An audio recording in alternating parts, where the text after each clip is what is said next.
একটি ধ্রুপদ বিজয় আমার ভেতরে আগুনের মতো উস্কে দিয়েছে অনেক অনেক ধ্রুব বিজয়ের নেশাগ্রস্ততা, অথবা নেশারও অধিক এক উদগ্র অতৃপ্তি।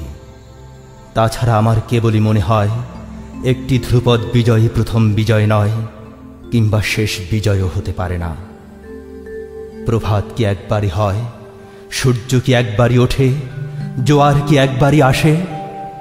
মূলত একটি অকাট্য বিজয় মানে হচ্ছে অসংখ্য বিজয়ের নাম ভূমিকা, না হয় তারও আগের শুদ্ধতম পরিকল্পনা সমূহের এক একটি অবিশ্রান্ত খসড়া।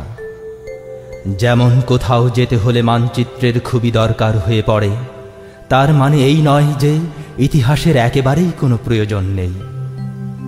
বিভীষণ কিংবা মির্জাফরের কথা সম্পূর্ণ আলাদা, অর্থাৎ তারাও তাদের সাংগাদ্যের নিয়ে একতা উপদ্রুত উৎসবে মেতে উঠেছিল। বস্তুত একটি ধ্রুব বিজয়ের জন্যে এখন আমি এক সিরাজউদ্দৌলা ছাড়া আর কাউকেই সহ্য করতে পারছি না।